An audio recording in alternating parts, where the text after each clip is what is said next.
Welcome to another episode of Post Whatever with Ken Nishikawa. The 1930s were the era when 78 RPM singles began selling in the hundreds of thousands in Japan. One of the first genuine mega pop stars of that era was this rather idiosyncratic singer who specialized in songs glorifying sake and the profound art of drinking it, a niche worth occupying. The most extraordinary aspect of this bacchanalian crooner was that, although he sung mostly in Japanese, he was an American named Burton Crane.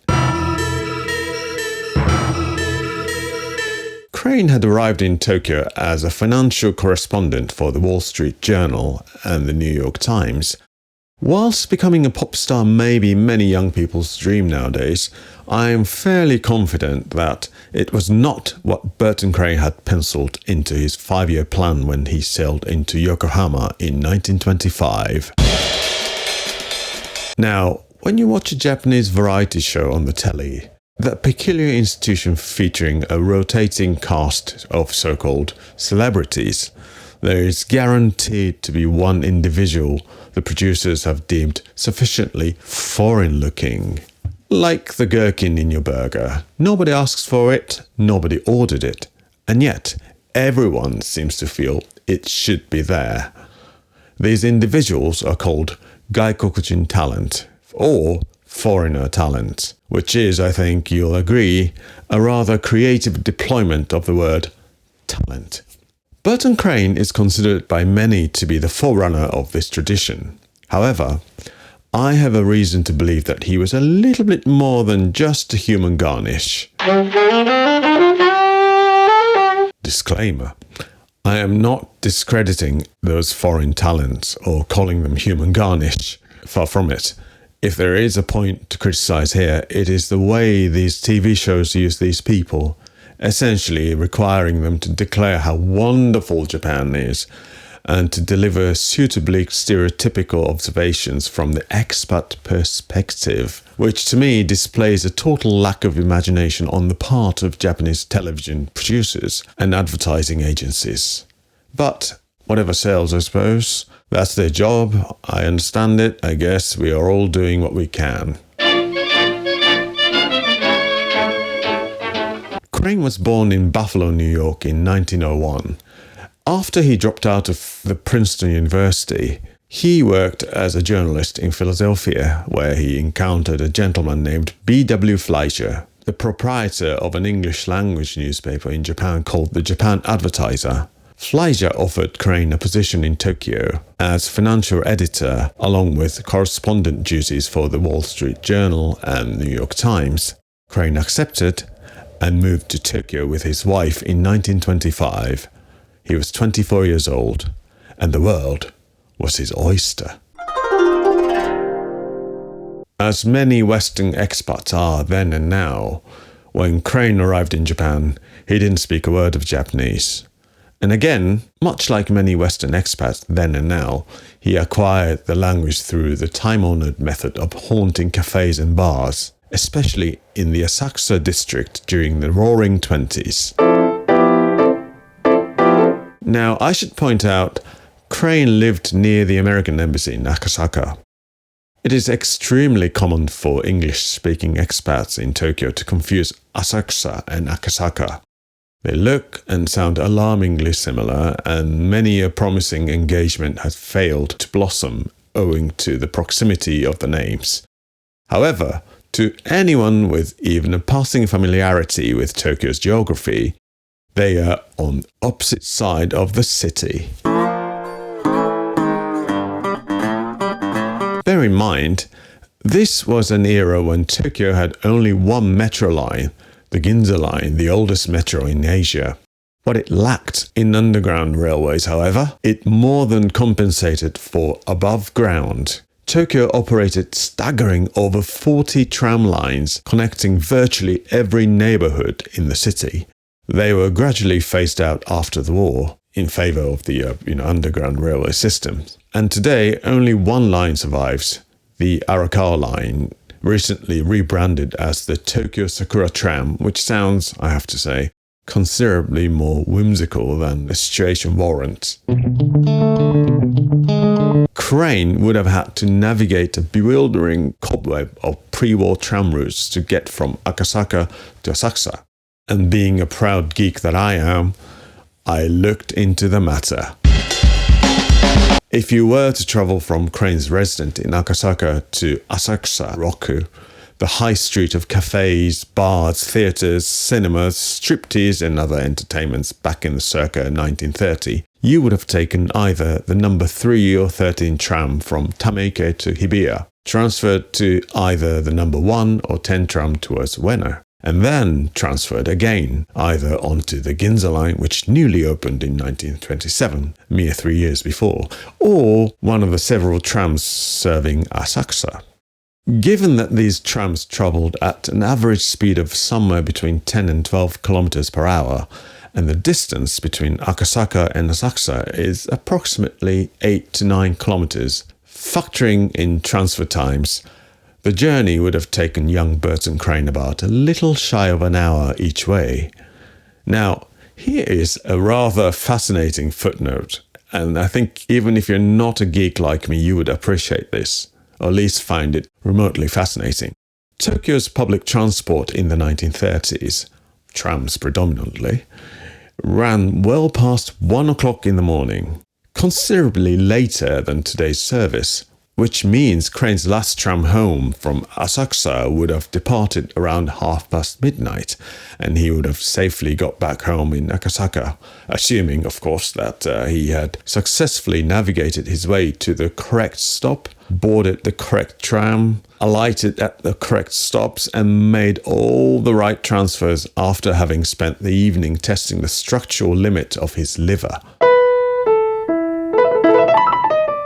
For context, if you wish to make the same journey today in 2026, your last train on the Ginza line departs Asakusa at 11:54 p.m. That is more than half an hour earlier than the service available to Crane nearly a century ago. Some things, it must be said, were considerably more civilized back then.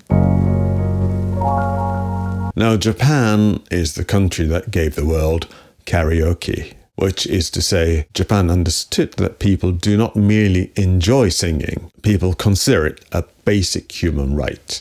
Even before the invention of the karaoke machine, the Japanese loved to sing. The barmaid of Asakusa taught Crane Japanese folk songs, which simultaneously helped him learn the language and accelerated his appreciation for sake, two key developments that would prove fateful. Soon, Crane began performing at those famous, or perhaps infamous, Japanese corporate drinking parties. If you've attended one, you know the atmosphere, and if you haven't, imagine a very formal dinner in which everyone has silently agreed to become a completely different person by the second hour. Someone once told me that sake is a drink that turns a nasty person into an angel and a nice person into a devil. In 1930, Columbia Records Japan imported a state-of-the-art recording device from Britain. The minor issue was that they didn't have chanteuse or chanteur to record. That, however, changed when the president of Columbia Records Japan walked into a Bonenkai in December 1930. The Bonenkai, for those unfamiliar, is a Japanese drinking party held in December to forget the troubles of the past year. Forget by means of repeated consumption of fermented vegetable juice. It is, in essence, institutionalized amnesia with better food. And it was at one such gathering that Lester White, the president of Columbia Records Japan, witnessed an American singing a traditional song called California Drinking Song with made-up Japanese lyrics, whilst the assembled Japanese revelers went absolutely berserk.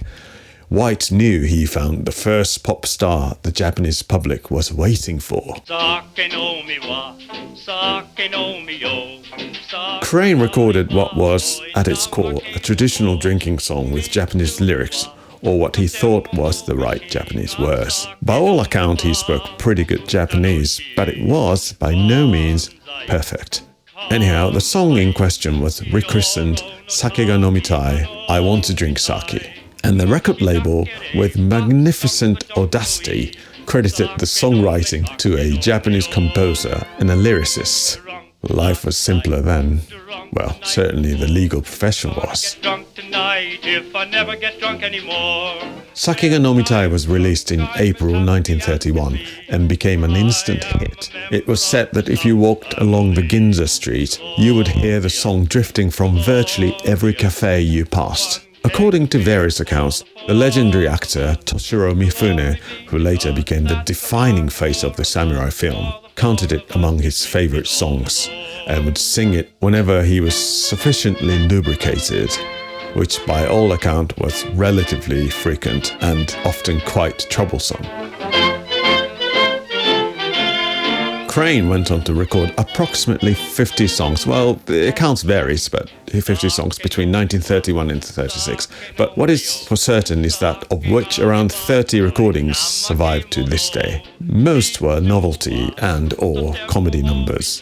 Typically, he would sing a verse in Japanese, then segue into English. A structure that, if you listen to modern J-pop, will feel remarkably familiar. None of them, however, matched the commercial peak of Sake ga Nomitai, his first single.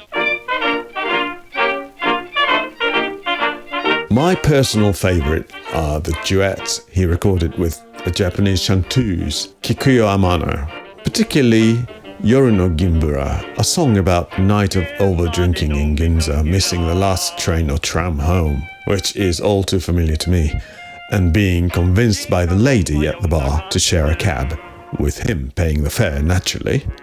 Well, some things, as they say, do not change across centuries.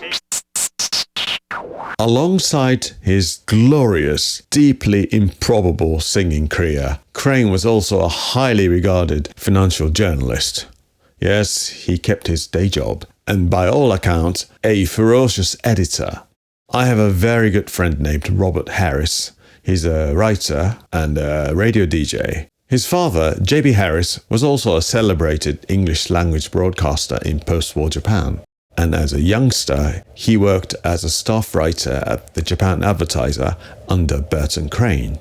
According to Harris the senior, Crane was strict. He would read a freshly submitted article and then, in full view of the author, physically tear it apart. Then he would say something along the line of, "Newspaper articles are printed in a limited space.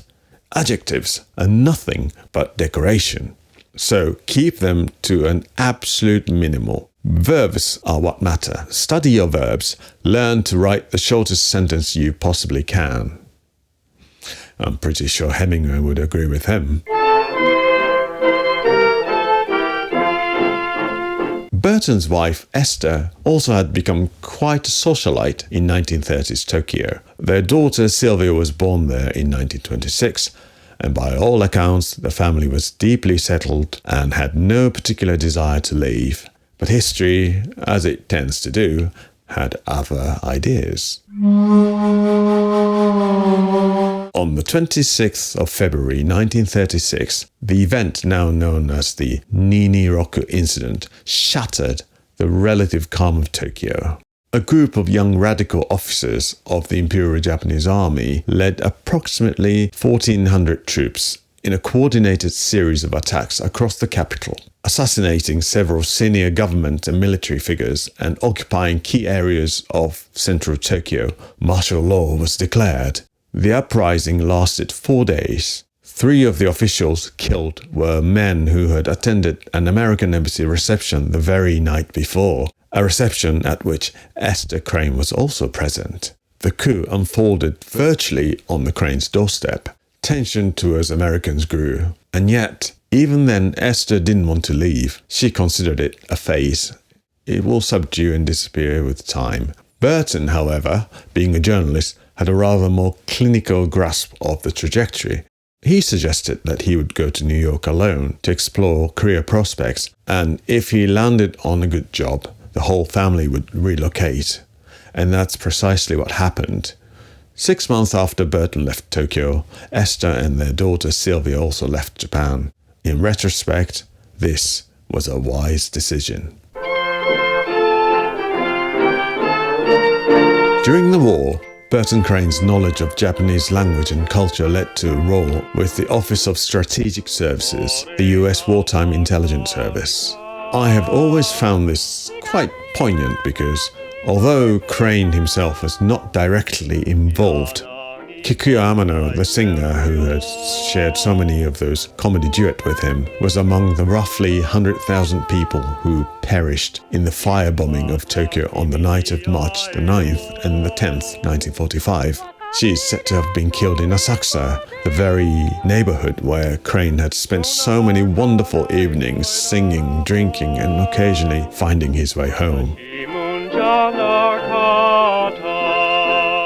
After the war, Crane returned to Tokyo and became one of the founders of the Foreign Correspondents Club of Japan, an institution that still stands today near the Imperial Palace. His photograph remains on the wall there, and that's how he is remembered by the most in Japan today, a respectable journalist.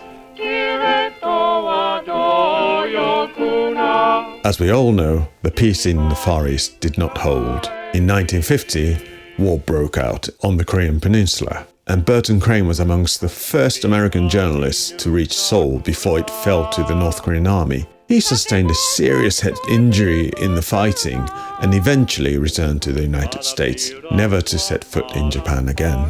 The man, once dubbed the Bing Crosby of Japan, passed away on February the 3rd, 1963, aged 62.